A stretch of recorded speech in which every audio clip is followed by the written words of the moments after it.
Olá, pessoal! Estamos aqui, mais um GabiCast. Mas hoje o GabiCast é um GabiCast duplo. Isso aí, porque eu tô com uma dupla aqui, que nós vamos conhecer a história, nós vamos conversar, nós vamos saber essas mulheres que se uniram, né, para fazer a diferença, né, nessa cidade, a diferença em outros lugares. E assim, o que eu vou achar muito legal, muito bacana a gente estar falando aqui, é porque geralmente quando a gente une mulheres, quando a gente está falando de mulheres que são sócias, estão trabalhando junto, o que a sociedade, que mulher junto não dá certo trabalhando? Porque tem competitividade, porque tem problema, mas elas vão contar que dá certo sim. Quando a gente aprende a olhar uma para outra e a gente aprende a ver as dificuldades e limitações, mas a gente vence isso dia a dia. Então o podcast de hoje está muito bacana. É importante você já pegar, ajudar a gente, compartilhar, clicar no nosso canal, se inscrever, passar para pessoas, porque hoje nós vamos ouvir a história de vida delas também. Além daquilo que elas estão fazendo, como empreendedoras, como profissionais, elas têm uma história de vida, de como elas chegaram até aqui. E aí, isso é importante pra gente dar voz, pra gente dizer que você pode crescer, que você pode avançar, que você pode conquistar, né?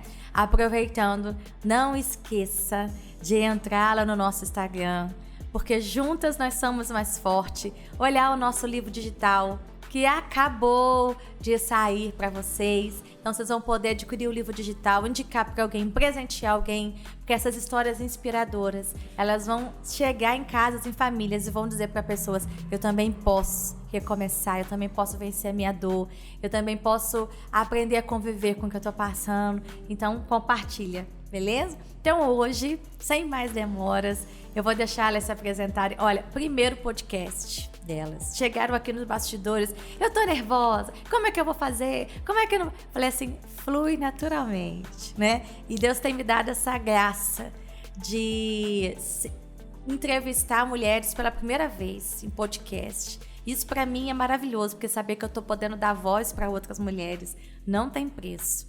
Então, meninas, não fiquem nervosas. A câmera vai para vocês agora. Vocês vão olhar para aquela câmera. Olá, é um prazer estar aqui. Obrigada pelo convite. Meu nome é Alessandra Amorim, eu sou advogada. Eu atuo na área da Previdência, em ações contra o INSS, todo o procedimento que você precisa junto ao INSS, é minha área de atuação. E como você mesmo, né, falou, é a primeira vez que eu estou num tipo de programa assim. É graças à doutora Letícia, minha amiga Letícia, Lelê. Porque eu nunca tive oportunidade, nem conhecimento, né, de estar assim num lugar como esse, falando um pouquinho da minha vida. Eu estou muito feliz. Que legal. É um prazer. Que legal. E a outra dupla? Bom dia a todos, prazer também estar aqui, gestora, né? A doutora Alessandra bem falou, né? Nossa parceria aí que vem dando certo, a forma como nós nos conhecemos inusitada, né? Também sou advogada, atuo no ramo civil, né? Mais voltada aí para o direito de família, sucessões, contratos. Mas, assim, em Teresópolis a gente acaba fazendo um pouquinho de tudo, né? Então a gente acaba expandindo também para outras áreas de atuação, mas meu foco maior é realmente no direito civil. Vamos começar. Alessandra, como é que você, desde pequeno, você quis ser advogada, como é que foi isso na sua vida? Não, meu pai sempre foi comerciante. Então, Sim. assim, meu sonho sempre foi, assim, levar o comércio do meu pai para frente. Eu queria ser administradora. Esse era Na verdade, o meu primeiro sonho era ser almoça. Uau. Eu sempre quis ser almoça.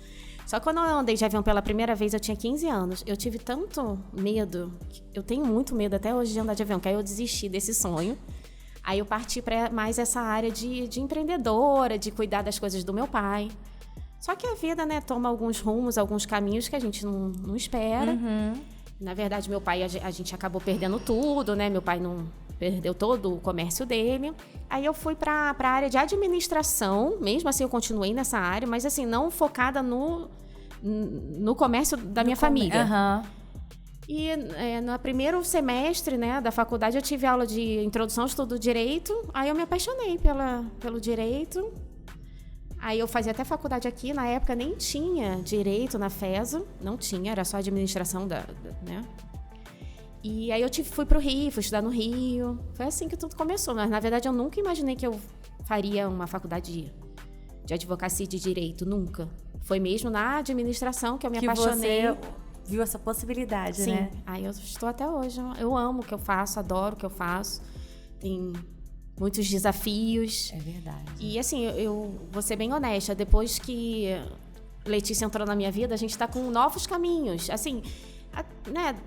Até dessa forma de mostrar nosso trabalho, Sim, né? de se expor, Exatamente. né? Ela que me trouxe para esse caminho, que eu tô amando. Assim, embora seja um pouco difícil ainda, que eu tenho muita dificuldade, mas eu tô adorando. Porque você é desbravar, né? Romper com seus limites. Sim. Você vê que existem novos horizontes para alcançar. Sim, eu tô feliz. Eu agradeço a ela sempre. Coisa linda. E você, Lê?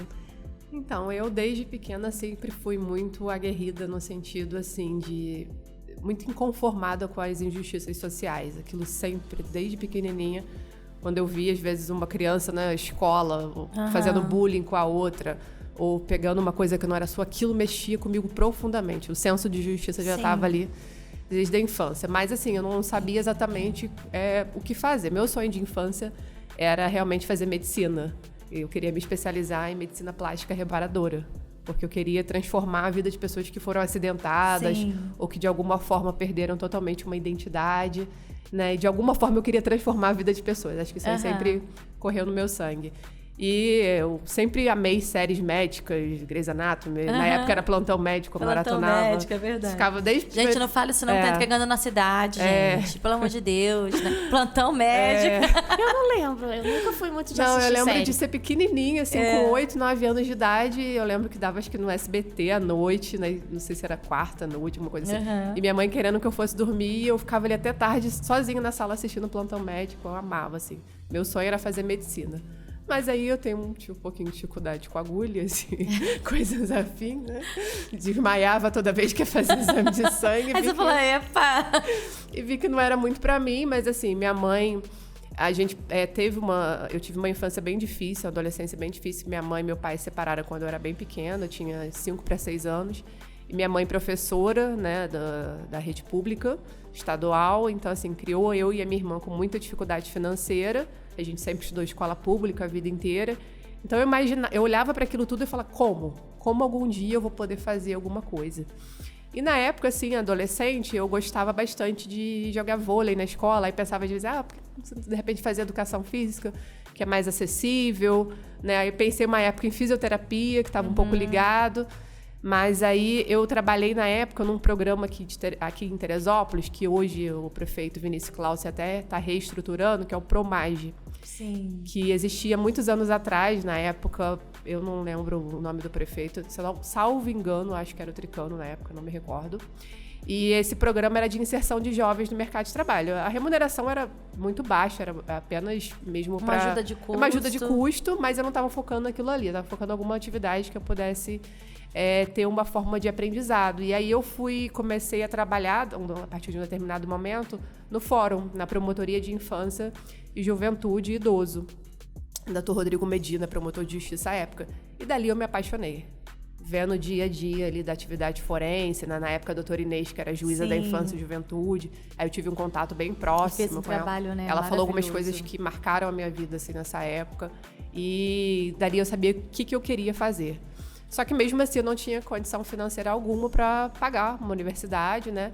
Na época eu estava no ensino médio e eu estava pensando em fazer vestibular para federal e tudo mais. E aí foi na época do governo Lula que implantaram o programa do ProUni. E aí eu consegui uma bolsa de 100%, bolsa integral. Aí eu vi mesmo que era bom de Deus ali. Aí eu cursei o curso de Direito em Friburgo, né? Eu morei durante um tempo lá. E me apaixonei. Aí eu tive a certeza ali, né? E todos os empecilhos que foram surgindo durante a faculdade, Deus foi destravando um a um, até, né, chegar aqui ao ponto de conhecer a doutora Alessandra, que realmente foi quando eu entrei no escritório a primeira vez e tive a certeza que era aquilo ali.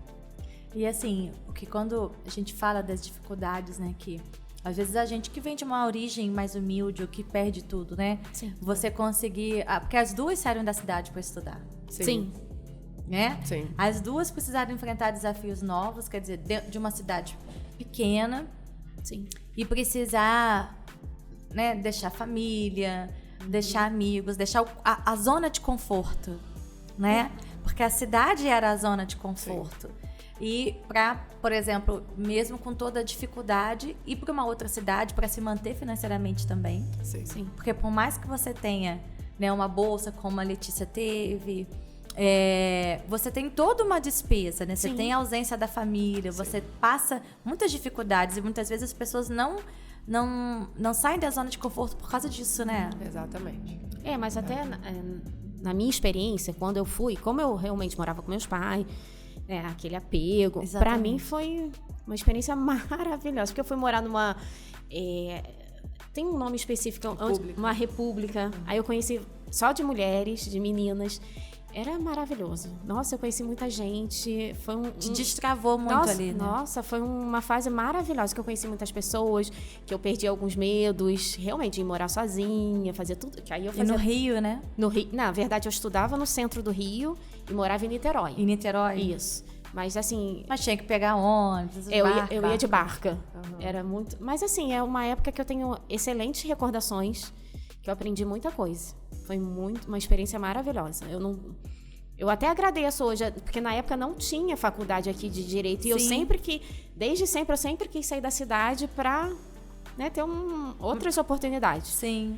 Aí eu fui estudar no centro do Rio. Foi uma experiência maravilhosa. E você, Lelê, esse período lá em Friburgo? Não, foi um período bem legal também. Inicialmente eu morava aqui, aí tinha um ônibus, né, que transportava universitários, e a gente ia todos os dias. Eu fazia o curso pela manhã, né? E normalmente pela manhã eram os mais filhinhos de papai, né? Porque você acabava voltando já na parte da tarde e não dava para conciliar uma atividade de trabalho. Então, assim, minha mãe e meu pai também, nessa época, que ajudaram bastante financeiramente, né? Eu lembro, assim, de época de muito aperto financeiro, assim, de uma calça no corpo e uma lavando. Mas é aquela coisa, né, que a gente estava falando, o foco. Eu tinha o foco ali, era aquilo que eu queria, então eu me dedicava àquilo, né? E eu acho que Deus também me sustentou nesse período e me proporcionou também um período que eu pudesse dedicar totalmente ao estudo, porque acho que se eu tivesse que conciliar com uma atividade de trabalho, talvez eu não tivesse, não sei, talvez eu, ou não, né, dado conta. Mas depois de um tempo suprimiram esse ônibus, porque havia muitas pessoas que eram do curso de Educação Física, e na época estava um boom da Educação Física, e depois isso começou a baixar, né, um pouco, e aí eu tive que morar lá. E aí eu fui morar na casa de um senhor, que na verdade eu considerava ele como um avô, porque ele era padrinho de uma colega minha. E foi muito interessante, porque assim, eu fui uma companhia para ele, né? A gente fez uma amizade muito grande, a gente ficava conversando. Eu ajudava a cuidar dele, e ele também super preocupado comigo, né? E eu acabei perdendo ele durante a pandemia, né? Ele acabou falecendo de Covid, e ele já tinha outras complicações de saúde. E toda vez que eu ia visitá-lo lá, depois de ter terminado a faculdade, ele sempre chorava, se despedindo de mim, falando que sentia saudade. Então, assim, acho que foi um tempo também que Deus proporcionou ali para poder, né, fazer companhia para outra pessoa, para poder, porque ele não tinha ninguém. Exatamente. Né? E foi assim, ele não me cobrava nada de despesa para morar na casa dele. Lógico também, assim, né, eu tinha toda a minha despesa fora. Sim. Mas foi um tempo muito oportuno, assim. Fiz grandes amizades na faculdade também, amizade que eu levo até hoje. E essa questão que a doutora Alessandra falou, de conhecer outra cultura de outra cidade, né, de você estar em contato com outras pessoas, acho que isso é bem interessante. Abrindo assim. a sua mente. Abre a sua mente. Né? Que as pessoas de Teresópolis, às vezes, elas são muito voltadas para dentro de Teresópolis, como se existisse só isso aqui. E o mundo está acontecendo. Exatamente. Né? Como é que foi, assim, a escolha pelo segmento de vocês? Como é que você escolheu a sua especialização? Quando eu voltei, que eu fiz toda a faculdade no Rio, aí realmente no finalzinho da faculdade a dificuldade financeira apertou muito. Aí eu tive que parar de morar em Niterói e ficar subindo e descendo de van. Que também foi uma oportunidade ótima. Sempre com aquelas brincadeiras, tudo tem um lado... Tudo contribui, né? Foi tudo perfeito. E aí quando eu vim para Teresópolis, eu comecei a trabalhar porque desde a época do início da faculdade eu sempre trabalhei. Eu trabalhava num escritório no Rio, com quem eu tenho uma gratidão gigantesca, com o meu primeiro chefe, que eu tenho contato com ele às vezes até hoje, né? Eu sempre agradeço. Aí eu vim pra cá e tive uma outra chefe, que ela já é até falecida, mas que ela me ensinou muita coisa também. Aí naquela época que eu já trabalhava no escritório com ela, doutora Vilma, o nome dela, no prédio que eu trabalhava tinha a Justiça Federal. Ficava a sede da Justiça Federal aqui em Teresópolis. E tinha uma oportunidade de você fazer primeiros atendimentos para as pessoas, para ajudarem as pessoas. E eu não tinha noção nenhuma de direito previdenciário, né, que são ações contra o INSS. Sim. E eu comecei, as pessoas lá me ajudaram muito. Eu tive um advogado que estava sempre comigo, que me ajudou muito, que, né, me orientava, que eu não tinha noção zero. Que, embora na faculdade eu tenha estudado um pouco sobre a matéria, era uma eletiva, mas então a gente sai da faculdade crua, Sim. Né, o dia a dia é totalmente diferente. Aí eu tive a oportunidade de fazer esse primeiro atendimento na própria Justiça Federal. Aí foi um amor à primeira vista também. Eu me apaixonei pela matéria, aí estou até hoje. Que assim, é como a doutora Letícia mesmo falou, para mim ainda é difícil fazer atuação numa área específica, só em direito previdenciário. Porque você acaba, né, tendo outras demandas, sim, né? Sim. Mas assim, se eu pudesse escolher, seria exatamente só, eu faria só isso. Mas quem sabe um dia, né? A vida vai levando a gente às vezes para caminhos até que a gente nem espera. Eu gostaria muito de só atuar nessa área. Ainda não é a hora, mas quem sabe um dia. E tem muitas, assim, a gente vê que a área previdenciária é uma área até que, assim, muitas pessoas, né, que acabam sofrendo, né, pelo INSS, Sim. por não ter... Elas, às vezes, nem têm noção do que elas têm direito, né? Não, e isso já tem o quê? Mais ou menos uns 10, 15 anos atrás. Eu tenho clientes até hoje, que, sabe, me seguem até hoje, estão comigo até hoje, que eu tenho... Às vezes eu até falo, nem são mais meus clientes, são amigos, porque aqui é cidade pequena. Sim. Eles são muito importantes para mim, porque eles me indicam para outras pessoas, mas assim, a maioria, vamos botar em 90%, são pessoas realmente muito humildes, Exatamente. carentes de informação, carentes de atenção. E que, às vezes, nem acham que tem direito, né? Não, a maioria às vezes acha que... Alguns até já vêm um pouquinho já mais orientado, mas a maioria não sabe mesmo dos seus direitos. A maioria. Aí é gratificante realmente a gente chegar lá no final. É ideal eu receber meus honorários, maravilhoso pelo meu trabalho, Claro. porque eu vivo disso. Mas a gratificação dele, eles pagam com prazer. Eles Sim. pagam assim, às vezes adiantam o pagamento, porque eles ficam tão felizes. É difícil, às vezes, eu tenho um cliente que me dá problemas com o meu pagamento dos meus honorários. Realmente é muito difícil, porque eles fazem com muita gratidão. Porque você está restituindo a eles algo que foi suprimido deles durante muito tempo. É gratificante e também pra assim, mim. muitas vezes é o final da vida, ou é Sim. o esforço de um trabalho, né? É um período de doença, período porque de as pessoas que doença. procuram a gente... Também tem isso, né? Só em período, né, de dificuldade, ou uma doença, ou uma velhice, realmente. Então E principalmente nesse tópico de doença, né? Sim. Porque muita gente não sabe os direitos que ela tem. Muitos. E assim, é gratificante. Assim, o olhar, o carinho que eles têm, até vários, eu tenho contato com muitos, que até hoje, às vezes, vão no escritório só para me dar uma lembrança, às vezes para tomar um café. É interessante.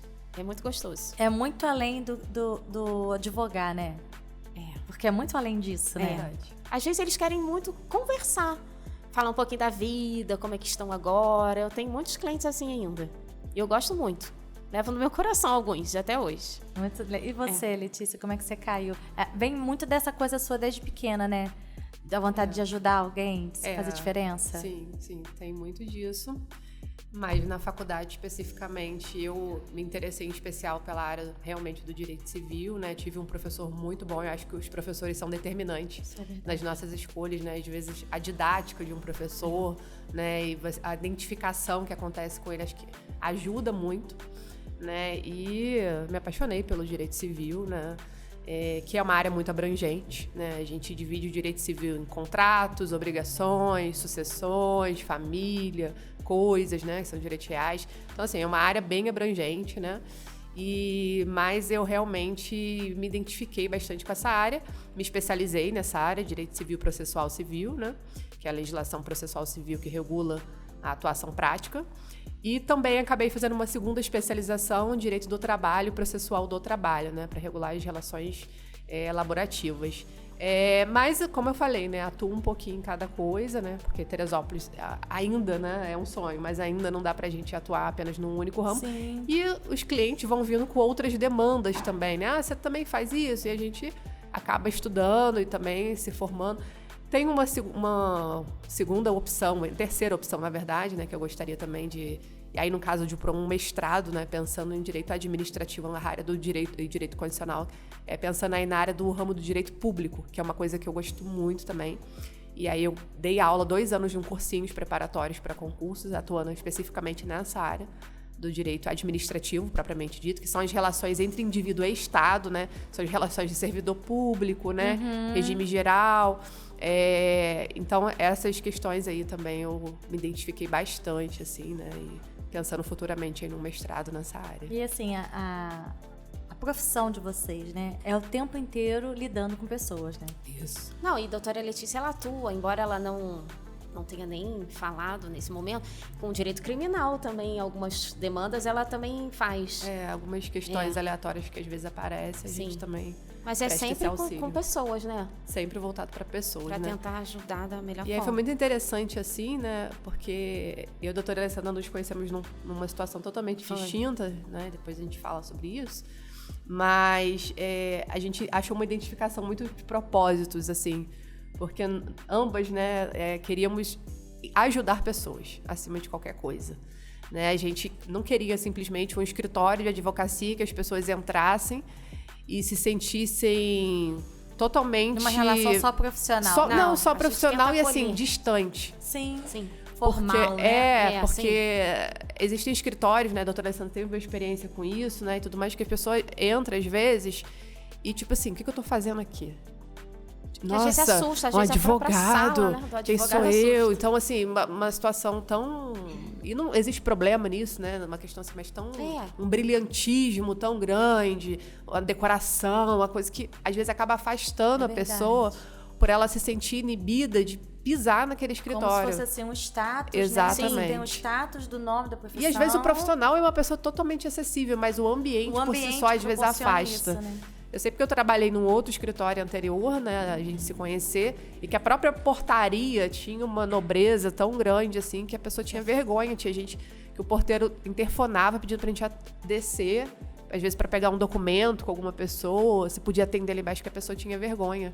De tão, às vezes, sentindo de alguma forma afastadas as pessoas, sabe? Então, assim, a gente se identificou muito por essa questão, porque a gente quis trazer um ambiente, um acolhimento que não fosse só um escritório. Sim. Mas que as pessoas pudessem se sentir acolhidas, que elas pudessem se sentir valorizadas. Até a vontade pudessem se sentir pra falar, importantes, né? à vontade para falar. As pessoas têm muito essa necessidade de se abrir.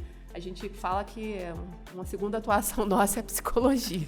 E a gente está passando por um momento bem interessante de mudança, de pintura no escritório, de colocação de decoração, né, de algumas coisinhas. É uma fase gostosa também. Mas a gente não quer perder essa identificação da simplicidade que, né, com competência, com competência, mas que possa atrair as pessoas se sentirem à vontade. Sim. Que não seja só mais um escritório, mas a gente possa ter um diferencial que possa proporcionar às pessoas acolhimento. E aí, a nossa ideia foi, né, juntas a gente pensou da mesma forma.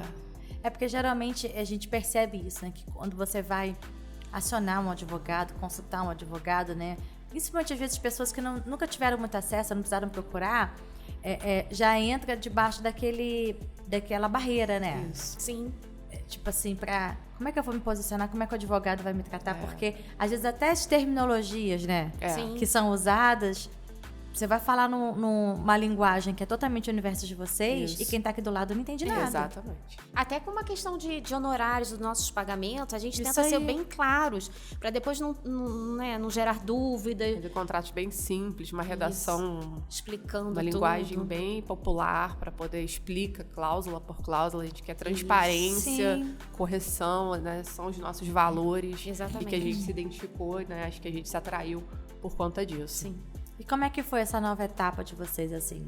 Foi muito engraçado como que Letícia apareceu na minha vida, porque o escritório era só meu, né? Eu tava sozinha e tava assim, pra mim tava um pouco difícil, tava pesado. Que aí veio aquela parte de pandemia, ficou tudo muito difícil pra eu manter um escritório sozinha. Exatamente. Aí eu tenho uma cliente até hoje que ela falou sobre Letícia. Se eu não me engano, foi sobre o marido dela, que era casado com uma advogada, aí falou o nome dela, Letícia.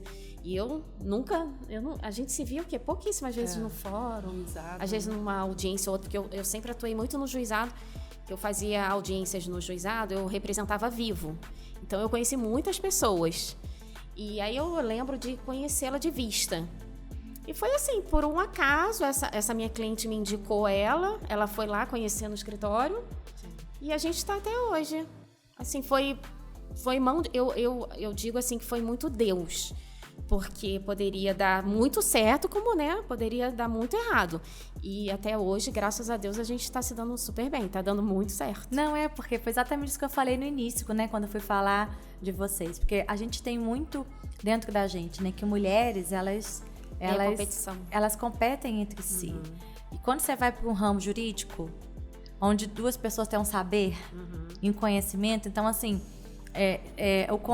declarar que não, que mulheres, elas, pelo contrário, quando elas se juntam, Sim. elas são mais fortes.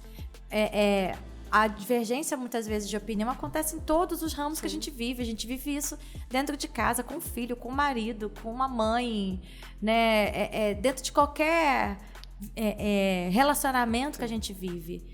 Né? Mas a gente poder saber também identificar isso, saber ceder, saber ouvir, né? Porque vocês, no dia a dia, o principal trabalho de vocês é ouvir o outro. Sim.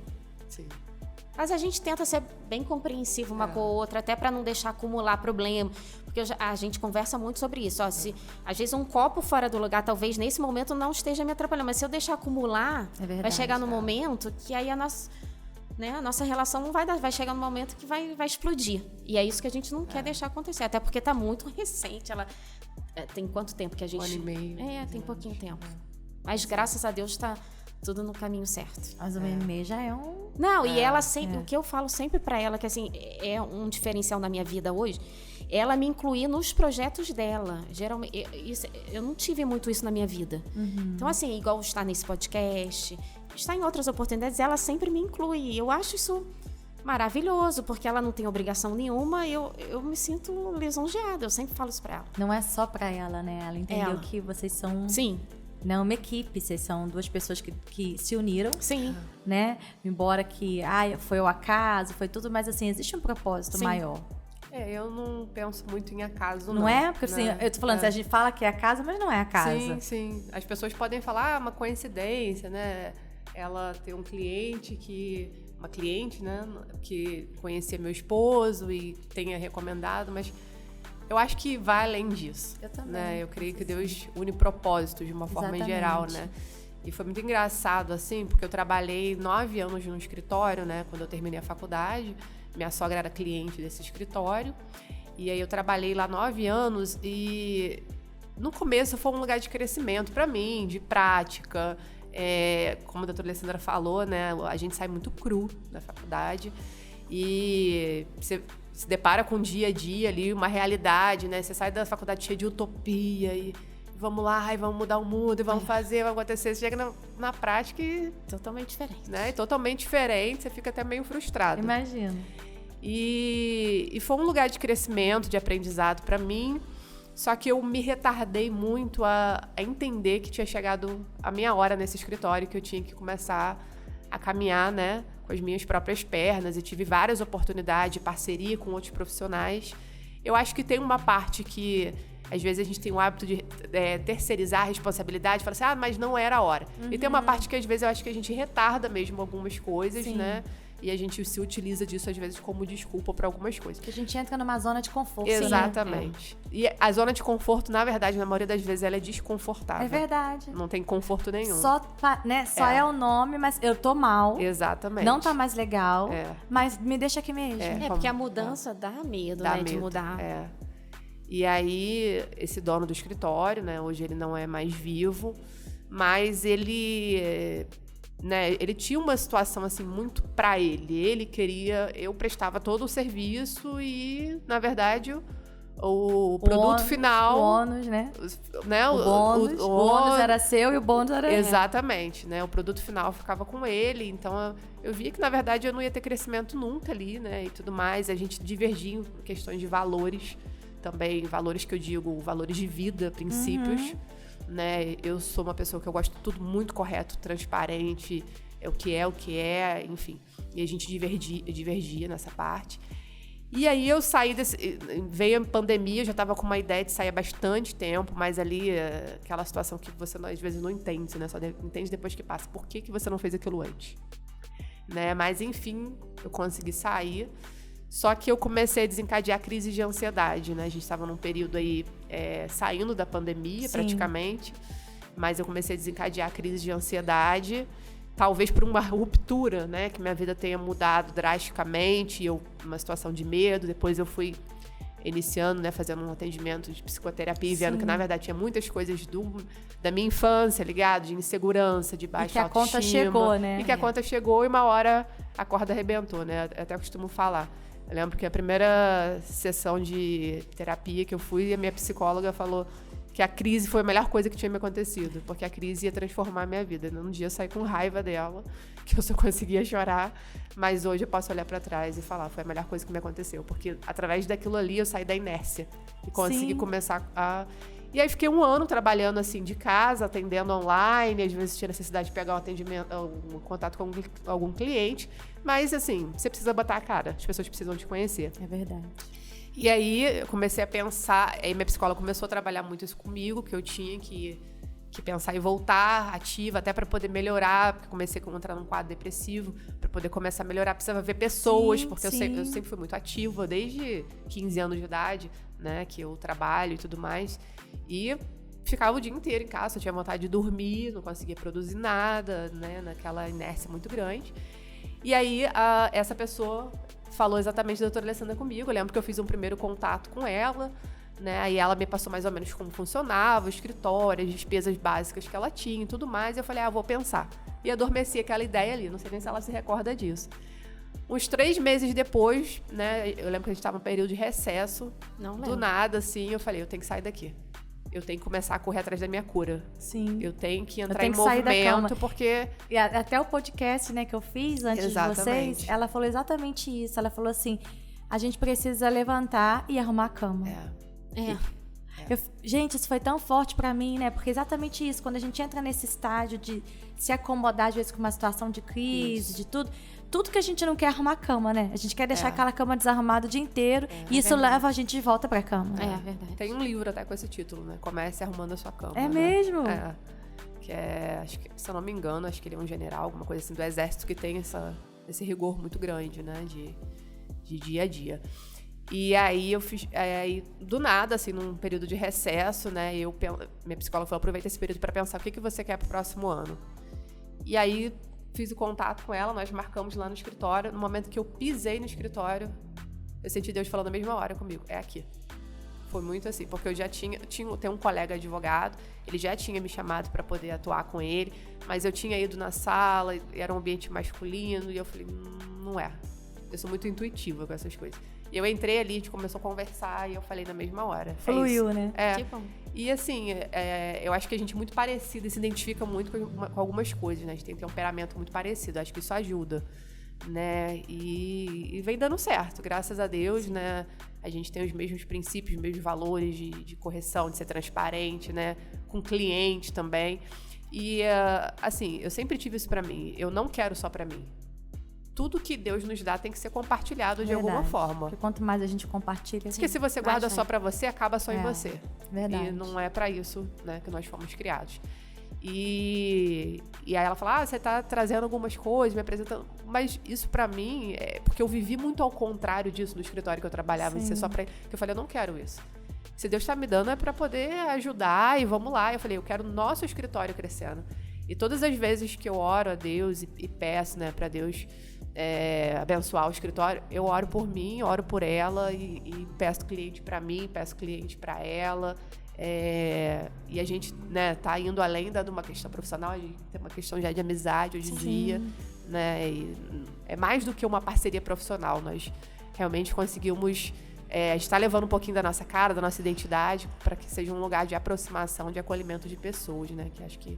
porque até o pano de fundo. essa história, né? Essa história de vida dela, de problemas né, de depressão, de ansiedade. Eu vivi também muito isso. Então, até isso a gente se identificou. Que a gente se respeita, a gente se conhece. Conhece o limite de cada um, Exatamente. né? Porque quem já viveu isso, eu sei que, né, quem vive, entende um pouquinho. Não estou dizendo que eu saiba mais do que quem não viveu. Mas quem, né, você consegue se identificar mais, melhor, né? Tem uma empatia melhor. Exatamente. Eu já tive síndrome do pânico. Então, assim, eu entendo um pouquinho esse mundo que ela tá saindo agora. Né? Então, a gente tenta se ajudar mesmo.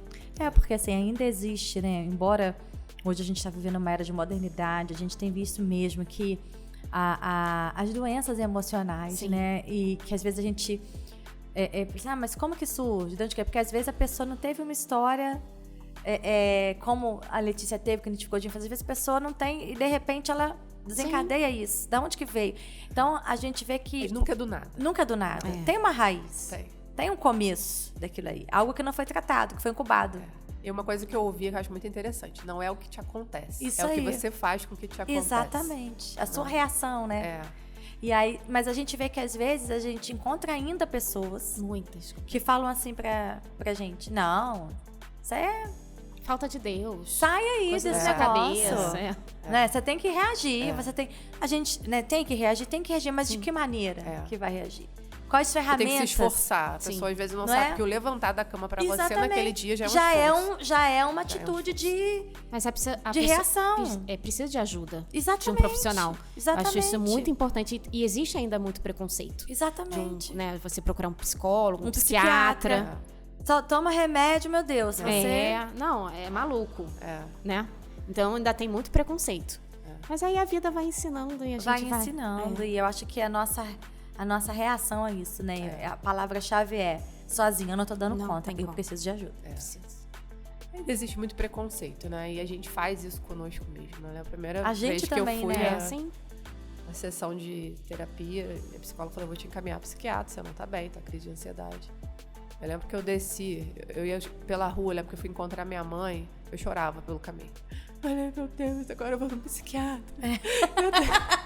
Tipo assim, meu Deus. Quando ela me prescreveu medicamento, sim. Nossa, eu olhava para aquilo na prateleira, falava, ficou lá um mês lá, eu passando mal, chorava dia e noite, mas eu olhava para aquilo e falava, não vou tomar isso. Porque eu vou ficar dependente de remédio, não sei o quê. E hoje, se eu não tomar, é que eu não fico bem. Exatamente. É uma questão de você entender que aquilo ali faz parte do processo para você ficar bem. Né? Eu, graças a Deus, eu nunca tive, assim, preconceito. Pelo contrário, se tem um médico e tem um remédio que me ajuda, graças a Deus. Eu sempre pensei assim. E hoje a gente tá no caminho. E muitas vezes, assim, a gente tem que entender assim, não é pra sempre. Sim, exatamente. Hoje eu o digo quanto pra ela, for necessário. Eu já passei por várias crises. Hoje eu já tive épocas da minha vida que eu não saía de casa, que eu não andava de ônibus, que eu tinha medo de fazer... Achava que ia acontecer alguma coisa comigo na rua, que eu ia ter um infarto. Hoje eu tenho uma vida tranquila, assim, que eu aprendi a me respeitar e a me conhecer. Eu acho que isso é importante, né? A gente sabe quando, né, alguma coisa já vai mudar um pouco, né, o rumo. Isso. A gente tenta ver com outro olhar. Assim, a gente vai se conhecendo. Se trabalhando, né, também a cada dia, vendo o seu limite para se respeitar. Né? É muito importante. E a gente vê, assim, que nada disso é um limitador, porque a gente, né, quando a gente entende isso, a gente vai buscar ajuda, isso não vai ser um empecilho para que você se desenvolva nas áreas que você precisa. Sim. Na profissional, vai ter dias que é mais difícil, claro. Vai ter dias que, né, que não, hoje eu não tô conseguindo, mas isso não é um impedimento para que você seja um bom profissional, para que você consiga atuar. Não é seu diagnóstico, né? Seu Exatamente. diagnóstico não te resume. Não te define, né? Exatamente. E há pouco tempo, né, a gente estava conversando, meu filho, igual você, receber o mesmo diagnóstico, quer dizer, meu filho vai fazer 20 anos. E às vezes a gente recebe um diagnóstico, por exemplo, de TDAH. Tem tanta gente que tem isso, que não sabe que tem. E isso para o meu filho foi libertador. Mas receber um diagnóstico na família, eu também tenho isso na família, é bem difícil, né? Eu tive um diagnóstico de autismo na família. Eu acho bem difícil ainda lidar com isso. Embora a gente, né, tá tratando isso, porque a família toda precisa de tratamento. Mas ainda é bem difícil. Eu preciso ainda tratar muito isso, assim, internamente. Eu acho que envolver a família, eu acho que é primordial. Com certeza. Porque as pessoas, às vezes, não entendem a maneira como se processa os pensamentos, não entendem a maneira como você funciona e gera uma cobrança muito grande faz você se cobrar também. Então, acho que essa questão de envolver a família é muito importante. É primordial. Mas o autismo ainda é uma situação ainda mais peculiar ainda, né? Que o TDAH, né? E por mais que as pessoas falem que há inclusão... Assim, pela experiência que eu tô tendo na cidade, a cidade é bem complicadinha ainda. Você não tem... As escolas totalmente despreparadas. A escola que o meu familiar está totalmente despreparada. Já passei por situações pesadas de ter que fazer denúncias mesmo no Ministério Público. Eu ainda não tive essa atitude ainda. Mas, assim, são coisas muito sérias. As pessoas estão totalmente despreparadas. Então, em todos os segmentos, nós precisamos nos preparar. Porque a gente fala muito de inclusão. É muito da boca para fora. Mas é da boca para fora. Existe o preconceito, existe a forma de não saber lidar. Sim.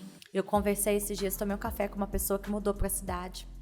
E ela é especialista, sabe? Ela trabalha com comportamentos autistas e tal. E isso veio porque o filho dela é autista. E há pouco tempo ela descobriu que o marido dela tem um pouco disso. Então, assim, ela é pedagoga. E ela exatamente veio falando assim, as escolas não estão preparadas, os segmentos religiosos, os segmentos não sabem como fazer essa inclusão. Exatamente. E até os direitos jurídicos, né? Que uma pessoa que é diagnosticada com autista tem, né? Exatamente. Acho que falta muita informação, né? Informação em todos os aspectos, assim, né? Religioso, acho que talvez esteja caindo um pouco isso, principalmente em relação à depressão, né? Outras coisas, porque né, as pessoas tinham muito essa coisa de demonizar as coisas. E hoje já existe uma abertura da mente das pessoas entenderem que é uma doença, como qualquer outra. E nós, como seres humanos, estamos suscetíveis a qualquer coisa. Né? Mas falta realmente as instituições, de um modo geral, ter conhecimento, né? O nosso papel como advogadas também é levar conhecimento para as pessoas, né? Recentemente a gente fez uma entrevista lá com o Hélio Carracena. Eu queria até falar um pouquinho dessa entrevista. Exatamente, sobre os direitos da pessoa autista, né? A doutora Alessandra, uma situação peculiar, pôde acrescentar muito conhecimento prático aí, da vivência dela também. E exatamente de alguns direitos que algumas pessoas... Porque a gente tem tido uma demanda muito grande, assim. Nossa cidade, eu não sei se apenas nossa cidade, mas assim, a região serrana, de um modo geral, são muitos casos, assim. E antigamente se perguntava, mas não existiam? Ou cadê as pessoas? Ou isso virou moda, né? Porque agora todo mundo tem TDAH, todo mundo tem autismo, todo mundo tem ansiedade. Não, na verdade as pessoas sempre tiveram, só que não tinham diagnósticos. Né? E na verdade... Mas houve uma mudança, né? Após pandemia, que está tendo muito... O diagnóstico algumas coisas muito. Favoreceram, a gente não sabe o que... Essa é a pergunta do século, né? É a pergunta do século. Por que tem tanta criança assim hoje? Alguns estudos estão sendo direcionados, mas o fato é que a gente tem uma demanda hoje, né? E a gente sentiu uma necessidade de trabalhar de modo específico também nessa área, né? Para poder ajudar outras pessoas. Ainda mais porque a gente tem um conhecimento próprio, né? E aí isso facilita a nossa empatia, a nossa forma de ajudar o outro, né? Porque quando a gente tem mais próximo da família, a gente tem um outro olhar, né? Hoje eu tenho um outro olhar pro deficiente. Eu até, assim, me emociono um pouco. Não, mas isso aí... olha só, deixa eu falar. GabiCast, não tem jeito. Porque isso é vida. A gente não tá falando, né, Alessandra? A gente não tá falando de uma performance. A gente tá falando de vida. Não tem como a gente não se emocionar. Porque a gente tá falando daquilo que a gente sente, né? A gente não tá com uma capa aqui. Não é uma capa, né? E é por isso que a gente se emociona assim aqui. Porque isso não é só um programa, né? Que vai gerar audiência. Não! Isso é para levar vida para dentro da casa das pessoas. Que as pessoas possam se identificar, né? E falar, não tô sozinho nisso. Tem outras pessoas que estão se importando, que estão passando por isso. Para isso a gente abriu esse espaço. É um propósito. Exatamente. Né? É um propósito das pessoas olharem e falar assim, poxa... Né? Poxa, é vida isso. E aí é pra se emocionar mesmo. Porque se a gente virar robô, mecânico, que não sente, a gente perdeu a nossa missão. E isso, infelizmente, tem acontecido com muitas pessoas, né? Tem virado robôs, né? Parece que hipnotizados, andando ali no curso do mundo e não conseguindo mais olhar pra pessoas, né? É muito difícil viver isso tudo. Ainda mais você, né? Que você tem isso dia a dia, né? Sim. Aí a gente realmente vê com outro olhar. Hoje eu sou outra pessoa depois de tudo isso. Mas ainda é bem difícil. Até porque você tem que brigar com os outros por um espaço, né? Eu já tive problemas dentro da loja americana. Aham. Entendeu? Que assim, o comportamento não é de tá fazendo birra ou Sim. tá fazendo mal criado, não é isso. É de preconceito, Sim. né? Aquele, tipo assim... Não, de falar, olha que criança mal educada. E às vezes não entendem, né? Não entendem. Não entendem. E assim também eu Nos lugares levo muito em sociais que precisa consideração. frequentar, né? Porque eu levo também muito em consideração, porque é desconhecimento mesmo. Desconhecimento. Então, assim, vou ficar batendo de frente também com todo mundo. Chega uma hora que não adianta, eu não tenho como. A pessoa que, né, que tem que tentar se inteirar mais, saber mais da realidade, da verdade que tá acontecendo. Mas as pessoas, cada um fica no seu cantinho achando que tá tudo perfeito. E não é, né? Não é. Exatamente. Não é assim. É por isso Não que a é. gente sentiu essa necessidade Sim. de modo peculiar, né? De tratar pra desse essas assunto, crianças. pra trazer informação, levar informação para casa das pessoas, né? Porque existe ainda muito desconhecimento, né? Inclusive no plano jurídico aí. No assim, plano dos jurídico, direitos, né? né? Porque, assim, a sociedade, ela precisa se preparar em todos os âmbitos, né? Sim. Seja num cinema, seja numa escola, né? As necessidades de uma pessoa, de uma criança que é autista. Sim. Porque existem vários níveis, né? Não, e eu acho que existe um desrespeito, uma vulgarização e até mesmo uma romantização, às vezes, de alguns transtornos, sabe? Aham. Né, falando especificamente do TDAH, né, Aham. que foi o meu diagnóstico, né, que na verdade depois trabalhando em terapia, algumas coisas, eu não aceitava muito, e até que a psiquiatra falou, não, Letícia, seu questão, sua desatenção, né, Sim. muito presente desde a infância e tudo mais, mas foi muito difícil eu, Você aceitar adulta, aceitar isso, né, imagina outras pessoas, e a gente tá falando de um transtorno que é muito menos isso. significativo Muito menos do significativo. que o autismo, né? Mas essa questão da informação, e aí eu comecei a estudar e ler tudo sobre aquilo, e falei, não, cara, eu posso ter uma vida normal. Exatamente. Não, mas a Normal. bênção na vida dela é que ela tem acesso ao médico, ao medicamento, porque a maioria das pessoas, né, Não tem. aguardando o SUS, às vezes É, não tem nem tratamento. é verdade. Aí a tendência é sempre piorar, É. né? A pessoa ficar mais ansiosa, mais depressiva, porque não tem. É. Então, assim, quem tem acesso é uma glória mesmo, poder se tratar, porque tem uma vida normal. E aquela coisa, né? Letícia falou uma coisa que, assim, eu acho que é a chave de tudo. Eu tive esse diagnóstico, né, também dentro da minha casa, depois de anos, né? E até o psicólogo, lembro que ele falou assim, isso foi libertador. Por quê? Porque uma pessoa descobrir quais são as limitações que ela tem para trabalhar e ver que isso não é impeditivo para nada, e olhar libertador. assim, não é? E a família entender isso, porque hoje eu entendo muito mais como funciona a cabeça do meu filho e meu marido, para que a gente possa ajudar ele. Quando eu percebo que ativa um gatilho, quando eu percebo, né, que algo vai tirar ele do foco, que vai... Porque, assim, a pessoa em níveis diferentes, mas, assim, o TDAH, se a pessoa, né, não tiver focada, não tiver o tratamento necessário, ela vai desembocar na depressão. Porque ela se sente incapaz, ela se sente... muitas vezes cobrada e pressionada por pessoas, por famílias, né? Existem coisas que ela não vai conseguir focar. Então, assim, meu filho estudou tudo para entender como ele ia viver, e eu estudei junto e meu marido também. Mas é aquilo que você falou, a nossa abertura de mente... Olha que bênção que ele tem, uma família que o acolheu. Exatamente. Porque a maioria, tem muitas famílias que, né, que pelo contrário, dizem que isso é besteira, que isso é birra, que isso é... Né? Enfim, E não é. Não é. Eu acho que esse diagnóstico tardio, já na fase adulta, Isso aí. ele é muito bom no sentido de abrir a mente, né? E algumas coisas que não foram vistas ali durante a infância, adolescência. Mas ainda acho a necessidade de ter uma família que possa acolher, um Com grupo de certeza. pessoas e Família tudo tudo. mais, porque você se cobra muito, por que você não consegue fazer determinadas coisas, por que você se distrai com tudo, porque você começa atividades e não termina e tudo mais. E aí você começa a entender de onde vêm seus comportamentos, entendeu? E aí por isso que eu falei de algumas pessoas ficarem romantizando Sim. e transtorno e falando assim, é uma super inteligência, a pessoa tem mais uma predisposição para criatividade, não sei o quê. Não, na verdade, a gente tem que, acho que, se esforçar o dobro para poder conseguir dar conta, porque a cobrança das pessoas é muito grande. Sim. Por que você tá sempre chegando atrasado? Por que você não consegue? Não sei o quê. Exatamente. E além disso, a gente se cobra o tempo inteiro. As pessoas acham, às vezes, que nós somos, sei lá, relapsos, alguma coisa. E, na verdade, não é. E até dificuldades relacionais, né? E não é isso. Exatamente. E eu acho que uma coisa também de lidar é a questão da regulação emocional. Você entender o que você está sentindo.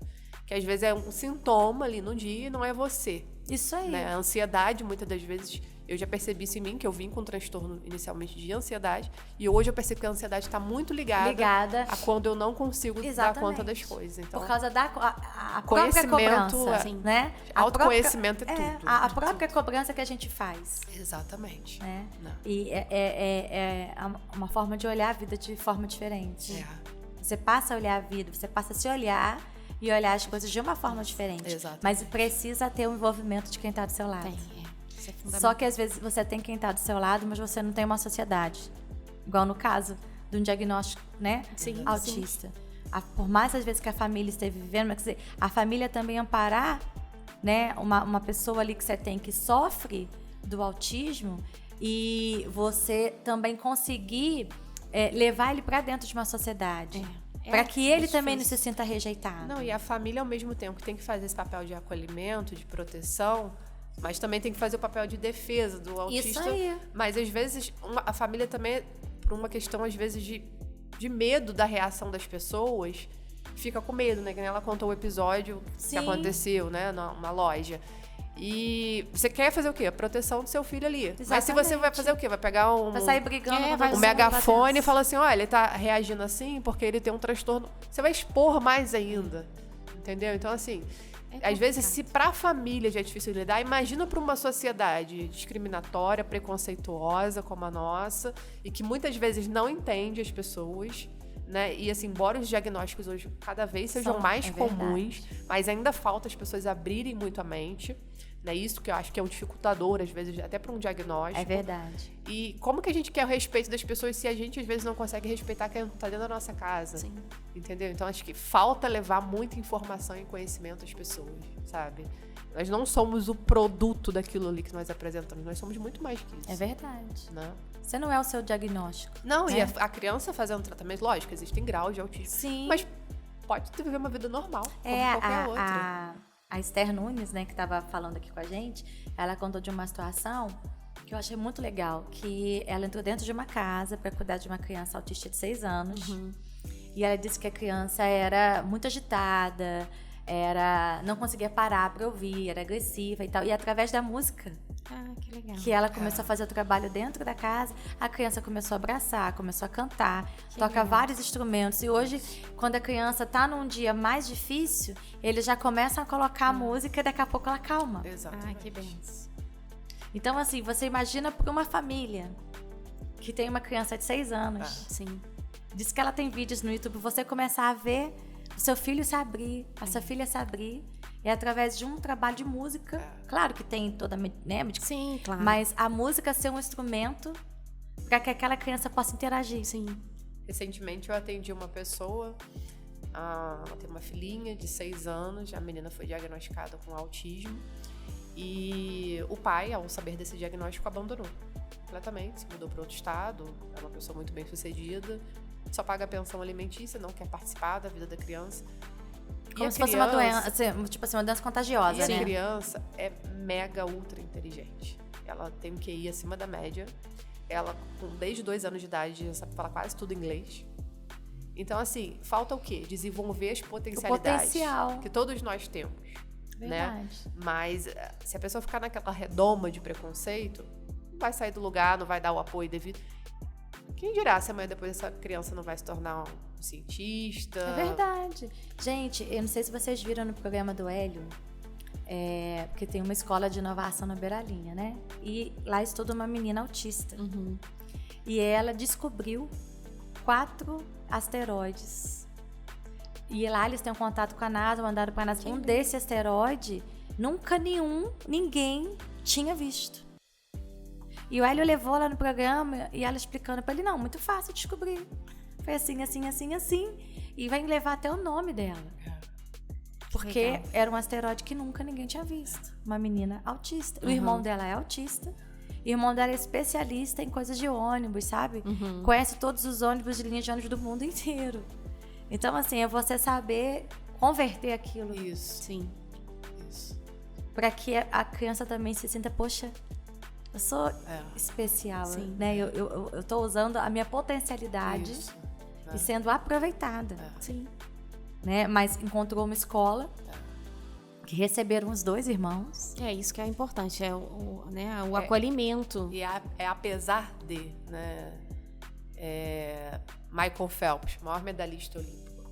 Ele não é maior medalhista olímpico porque ele tem TDAH. Isso aí. É apesar de. Apesar ele pegou dele ter. o hiperfoco dele Isso aí. pra natação Isso e fez aí. daquilo a atividade dele e investiu tudo naquilo ali. Então, a criança, né, autista, ela tem uma potencialidade, tem uma questão da curiosidade, da criatividade muito aguzada, e explorar isso. Explorar isso, né? Né? Mas falta o quê? O olhar, às vezes, de uma família que possa... E não só o olhar, né? Às vezes falta também recursos financeiros, né? Que é onde entra o que vocês estão começando a fazer, né? Exatamente, porque requer muito, né? O financeiro é importante para se manter uma criança. Não é, né? Tem uma clínica.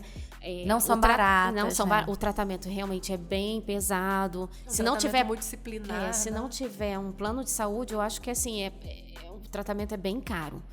Então, e os que não têm plano de saúde? Pois é, como que faz hoje alguém que não tem plano de saúde? Aí é tudo pelo SUS. Realmente o SUS ainda tem, graças a Deus tem, mas assim, a dificuldade de acesso é muito grande. É muito grande. Muito mesmo. Aí existe até o que a gente trabalha, de algumas crianças têm direito ao benefício, que a gente chama de benefício assistencial, o LOAS, né, da LOAS, direcionado para as famílias muito humildes, que não têm recursos, porque assim, a incapacidade dele, a deficiência já está configurada com o diagnóstico, aí a gente tem que configurar essa dificuldade financeira da família, e ser cadastrado, né, naquele CAD único, no CRAS. No CRAS. Aí teria que ter uma análise da família, da renda familiar, que não pode ultrapassar 1/4 do salário mínimo, para tentar pelo menos um benefício para a criança. Demora muito. Né? Demora muito. E assim, essa parte da renda dificulta muito o acesso, porque às vezes você passa um pouco do valor, né, dessa renda e o governo já te nega o acesso ao benefício. E o que é 1/4 salário mínimo por pessoa? É verdade. É equivalente aí O quê? 300 Muito pouquinho. baixo. Muito baixo. Aí a gente chama de miserável, né? Porque a pessoa tem que viver praticamente na miséria para ter acesso a esse benefício. Então é bem complicado. Não, e o benefício nesse caso, né, doutora Alessandra, ele nem é destinado à manutenção apenas da criança, no sentido assim, como qualquer sujeito, né? É da família, né? E para custear esses atendimentos, né, de modo particular, é impossível. Não, impossível, porque o valor é de um salário mínimo, sem direito a 13º. Então, assim, impossível. É só para ter o básico do básico, né? Que é o salário mínimo. Exatamente. É mais mesmo como se fosse uma ajuda Sim. para tentar subsidiar alguns tratamentos e manutenção daquela criança, né? Já a questão das pessoas que têm um plano de saúde é uma situação um pouco mais facilitada, né? Muitas pessoas acabam recorrendo até mesmo a contratar um plano de saúde, fazendo para isso um cadastro como o MEI, né? Que aí reduz o valor do plano de saúde de uma forma significativa para poder ter acesso a esses serviços, porque vale muito a pena. Porque hoje, né, o plano de saúde ele é obrigado a custear todos os tratamentos que o médico prescrever, aí o médico tanto psiquiatra como neurologista, e não tem mais limitação de sessões, né? Antigamente havia uma questão aí de limitação de sessões anuais, hoje não, né? Então, assim, são muitas terapias, né? Fonoaudiólogo, terapia ocupacional, né? Psicólogo, né? Consultas mensais, periódicas, né? E muitas terapias que são feitas, mas assim, o resultado é muito positivo. Mas todos os planos hoje têm que fazer isso. Tem. É uma regra da ANS, né? Agência Nacional de Saúde, que determina a cobertura integral pelo plano de saúde. Né? E muitos negam, né? Pois é, mas essa é a minha... aonde está entrando vocês, né? Entra o judiciário. Exatamente. A doutora Alessandra atua mais especificamente nessa parte de concessão do benefício assistencialista, né? Que é o LOAS. Isso. E eu atuo mais especificamente na questão judicial, junto aos planos de saúde, né? Para tentar obrigar a custear, né, esses tratamentos que se fazem necessários. Porque o plano de saúde, muitas das vezes, ele alega um período de carência diferenciado e, assim, isso a ANS já bateu, né, inúmeras vezes, o judiciário vem batendo, falando, não existe, a carência é igual para todos os demais planos de saúde, né, aquela carência mínima de 24 horas para atendimento de urgência e emergência, né? E as carências, né, que são previstas pela própria ANS, dependendo do procedimento a ser realizado. E os planos que também permitem a possibilidade de reembolso, né? Depende da modalidade do plano contratado, Sim. né? Aí o reembolso integral aí dos valores de gastos. Se, por exemplo, a pessoa não conseguir fazer esses atendimentos para uma clínica, eventualmente, que não esteja credenciada junto ao plano de saúde. Porque ainda tem isso, né? Ainda Como às tem vezes isso. os planos de saúde Sim. repassam um valor muito pequeno, muitas Muito clínicas pequeno, não querem. acabam se descredenciando. Aqui em Teresópolis mesmo, ontem eu atendi um cliente que ele tá numa situação, assim, a clínica tá na iminência de ser descredenciada, porque para ela não é interessante, Sim. né, diante dos pagamentos que ela tem que fazer para os profissionais ali, e o plano de saúde faz um repasse muito pouco, né, de um valor bem baixo, que é uma tabela, né, que é prevista pela própria ANS, e realmente acaba desestimulando, né, acho que isso é até, entre aspas, um pouco proposital, né. E aí, muitas vezes, a gente tem que entrar com essa ação obrigacional, né, contra o plano de saúde para manter todos os tratamentos, né, que o médico prescreveu. Aí, o juiz, nesse caso, determina uma tutela de urgência para cumprir urgente e estipula multa também se houver retardo nesse cumprimento, né, contra o plano de saúde. Isso é uma coisa que dá bastante resultado. Realmente é uma coisa que funciona Tem conseguido hoje. ver E algo interessante também que a gente tem vivido muito é com relação aos medicamentos de alto custo, direcionados principalmente aos autistas, os diagnósticos de TDAH. Existem alguns medicamentos de alto custo que os planos de saúde vêm se recusando também a liberar. Aí tem que entrar com processo judicial também, que a gente tem tido, né, bons resultados. A gente até fez uma parceria, né, recentemente com uma empresa, um laboratório, né, que ele é fornecedor para... Na verdade, é um fornecedor, né, que ele distribui para outros laboratórios do Brasil, uma substância, né, formulada à base de canabidiol, né, que é o uso medicinal da maconha para tratamento de alguns casos, né, que é aprovado, já regulamentado pela Anvisa, né? Obviamente tem a prescrição. Sim. E toda a regulamentação ali do grau de pureza, né? Sim. De eliminação das substâncias, né, que causam dependência Sim, e tudo sim. mais. Mas é um medicamento importado, né? Não é produzido no Brasil, não vem para o Brasil, mas tem um alto custo. Medicação extremamente cara. E um dos requisitos para o fornecimento é exatamente que todas as terapias anteriores, terapias medicamentosas, já tenham sido excluídas. Então, assim, por exemplo, uma criança que vem de um diagnóstico autismo, foram prescritos uma série de medicamentos e nada conseguiu dar resultado. Sim. E aí, por exclusão, faz-se uma última tentativa com o uso de medicamentos à base de canabidiol. E o resultado tem sido muito positivo, né? Não apenas para pessoa autista, mas para tratamento de casos de epilepsia, depressão profunda e recorrente, ansiedade.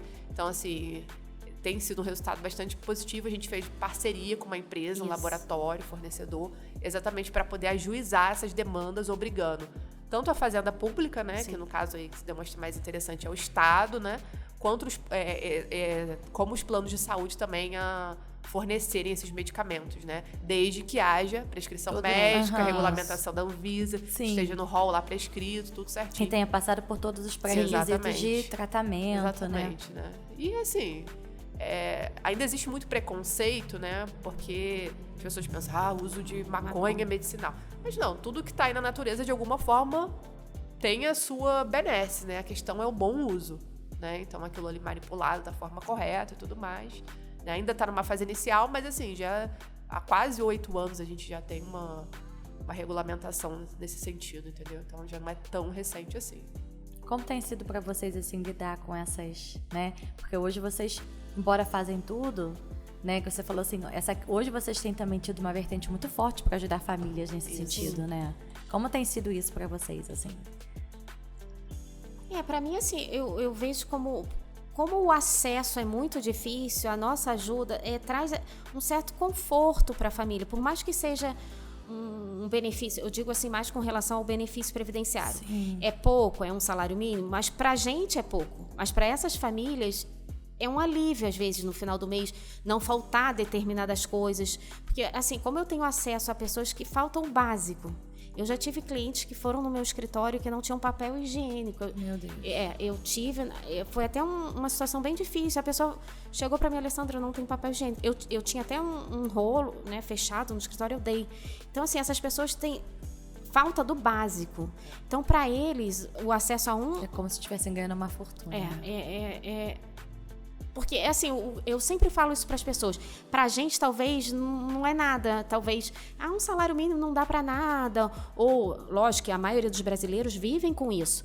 Mas quando a pessoa não tem dinheiro algum, não tem acesso a nada, esse um salário é sobrevivência mesmo. Então, o bonito para mim, assim, é a gratificação mesmo que eles têm, a gratidão.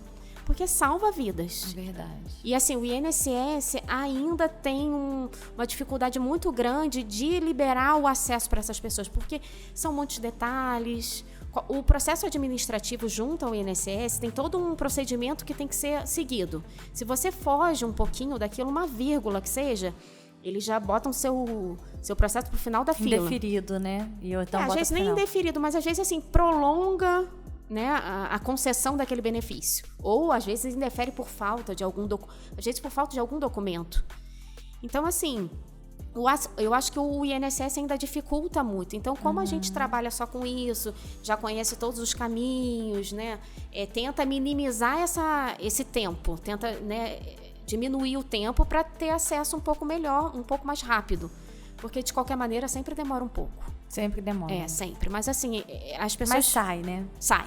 Se a pessoa cumprir todos os requisitos, é como a gente estava até conversando, a gente trabalha dentro do que a lei permite. Então, assim, se você tem direito, a gente vai fazer de tudo dentro do que a lei permite para a gente conseguir. Aí a gente não conseguindo administrativamente, que é junto com o órgão, mesmo junto com o INSS, e a gente passa para a esfera judicial.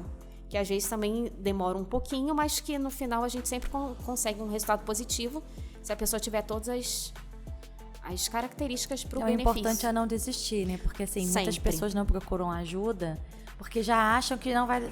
Ai, demora muito. Ai, não vai dar certo. Mas o INSS, eu acho que assim, a visão do INSS já é exatamente essa. É dificultar, esse é o que passa, né? Para a pessoa não ter acesso. Aí a pessoa acaba desistindo, né? Aí a gente está aqui para tentar encurtar esse prazo, porque realmente é bem longo. E você vê, né, a gratidão das pessoas ao conseguirem um benefício, né, ou a liberação de medicamento, enfim, o que seja, não tem preço. Não tem preço. Como a doutora Alessandra falou, é óbvio, a gente tem que receber nossos honorários, né, porque é o nosso meio de vida. Sim, né? Claro. Mas a gratidão que essas pessoas têm normalmente é eterna. Normalmente é muito maior do que em casos, né, de pessoas que são mais abastadas e tudo mais, porque a pessoa, né, ela volta e fala, nossa, você conseguiu, né, no caso da doutora Alessandra, conseguiu me aposentar. Não, e o mais engraçado que eu acho que às vezes assim, a pessoa fica às vezes 2 anos sem me ver. Aí ela me encontra na rua e vem me abraçar. Ai, Alessandra, estou muito feliz. Ela sempre relembra aquilo aquele benefício que conseguiu. É muito interessante. Você sabe que de alguma forma você influenciou, né? Fez parte ajudou da pessoas. Fez parte isso. E às vezes para mim, né, como é o meu trabalho, eu faço aquilo no dia a dia. Você nem consegue perceber tão... com aquele olhar que o meu cliente vê. É muito interessante. É bonito de ver a gratidão no olhar da pessoa. Às vezes, nem com palavras, às vezes só com o olhar mesmo, de querer um abraço na rua, assim. Tem cliente que me abraça como gratidão mesmo. É muito bonito, é gostoso até. O que vocês falariam aí? Sabia que a gente tá mais de 1 hora aqui? Nossa, nem viu? Viu? Não tô falando com vocês? Tá vendo? O que vocês falariam aí, né? Pra essas famílias que muitas vezes até desistiram de procurar até na lei uma ajuda, procurar mudar a situação, procurar entender melhor. Porque hoje a gente está falando de universo de tantas famílias, né? Sim. Tantas pessoas, e vocês estão aqui hoje representando, né, essa missão de trazer uma esperança. De lutar e minimizar, de lutar, né? De minimizar a dor que elas passam. E de tornar a advocacia, né, o direito mais acessível às pessoas, né? Isso aí. As pessoas às vezes olham, advogado, não sei o quê. Não existe isso. Nós somos pessoas como quaisquer outras. A gente não tá aqui vestindo uma capa, entendeu? Fingindo ser uma coisa que não é. A gente tá aqui espelhando a nossa realidade. Viemos de dificuldade financeira, de uma infância, de uma adolescência, enfim, difícil, com dificuldade financeira na família. Mas, assim, nós não somos superiores a ninguém. Todas as profissões são igualmente importantes. É verdade. Imagina se um gari, num dia, parar de recolher o lixo. Como é que vai ficar? Como é que vai ficar? A infestação de doenças, proliferação, enfim. Então, assim, as pessoas precisam tirar muito essa capa de achar que o advogado é uma pessoa inacessível. Porque não é. Nós estamos aqui exatamente para desconstruir esse pensamento e tornar a advocacia, o direito, a justiça mais próxima às pessoas, entendeu? Então, acho que é muito sobre isso. A relevância do nosso trabalho, que a gente quer fazer um trabalho diferenciado, que a gente tem tentado fazer nesse sentido. De mostrar para as pessoas que elas podem sim e que nós estamos aqui para poder auxiliar. O direito é delas, estamos aqui só apenas como representantes desse direito e trazer informação, né? E algo assim que eu acho até importante, como as famílias já estão muito debilitadas financeiramente, nessa parte do benefício assistencial, da LOAS, a gente nem cobra para dar entrada, né? Porque a gente já sabe que a pessoa não tem acesso não tem dinheiro, né, para se sustentar, para comprar alimento. A gente não tem como cobrar dessa família para entrar com o processo. Então, a gente até nesse tipo de causa, a gente conversa com a pessoa, a gente só tem algum tipo de cobrança de honorário se a gente conseguir ganhar o benefício. Então, para as pessoas ficarem tranquilas, para procurarem um profissional de confiança, de quem elas confiem. Que eu acho que, para mim, advogado é como médico. Você tem que ter uma relação de confiança. Tem, porque senão não adianta. Mas nesse sentido, assim, para as pessoas não se preocuparem, que geralmente, assim, eu tô falando do nosso caso, que a gente não cobra para esse tipo de benefício para dar entrada. Porque, para pelo menos a pessoa tentar o acesso ao benefício. Já não desistir logo no início, Exatamente. né? Porque às vezes não vou procurar advogado, porque tem que pagar, como é que eu vou pagar? Entendeu? Então não você é já bem vai com assim. aquele embarreiramento. E depende. Cada caso, a estipulação de honorários vai se dar de uma forma. Sim, exatamente. Tem processos que a gente trabalha por êxito. Então, a cobrança de honorários em percentual vai se dar ao final do processo. Sim. Isso. Então, assim, antes das pessoas, às vezes, terem esse preconceito e achar que advogado é uma coisa cara, procurar ouvir um profissional, levar sua demanda, saber quais direitos tem. Porque, às vezes, a pessoa, sendo entrevistada, consultada, ela vai descobrir direitos que ela nem imaginava. Falei com pessoas, não, você tem direito, a metade da casa, você tem direito. Não, eu construí no terreno da minha sogra, né? Até um post que a gente fez semana passada, né, sobre isso. Eu construí no terreno da sogra, não tem direito não. Tem sim. Você tem direito sobre o terreno. O terreno é propriedade terceira. Mas sobre a construção, você tem direito. Então as pessoas ficam muito assim, sabe? Porque ainda existe um desconhecimento muito grande nesse sentido, né? E a gente está aqui exatamente para tentar trazer uma proposta de uma prestação de serviço, de uma advocacia mais próxima e acessível pelas pessoas, né? A gente estava até no programa do Hélio, ele disse uma fala que a gente não teve nem tempo de comentar muito, né? Diante do tamanho do programa. Mas ele falou assim, porque a advocacia ainda é uma coisa cara.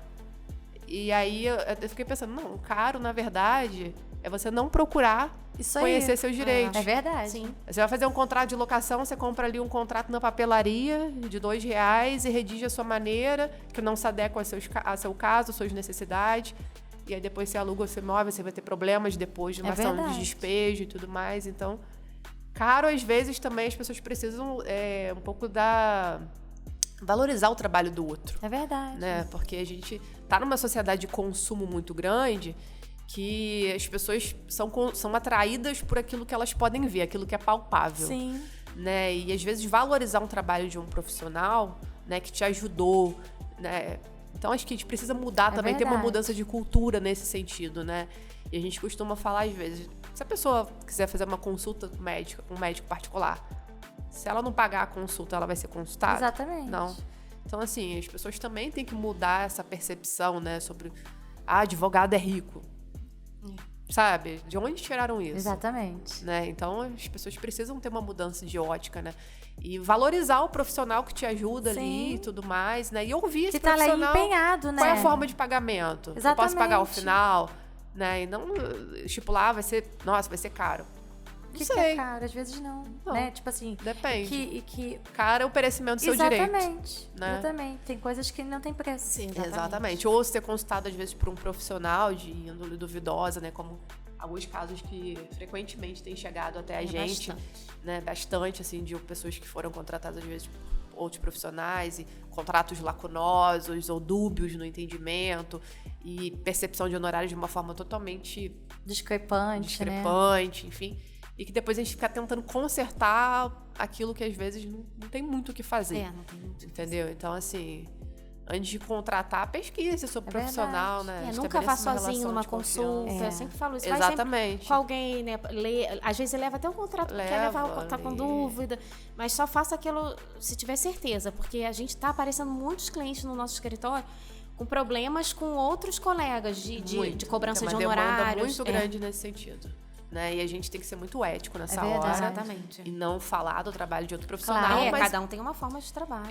Algumas coisas ali são gritantes que acabam a gente tendo que explorar um pouquinho até pra gente poder ter margem para poder trabalhar. E muitas vezes acaba até trazendo, afirmando essa palavra que é jogada, que a advocacia é muito cara. Sim. Ou advocacia, né? Esse estigma que existe. existe. Esse estigma, né? Exatamente. E aí a gente precisa de pessoas para desconstruir isso, Exatamente. né? Exatamente. Para desconstruir. Não é assim. Em qualquer segmento você vai ter isso.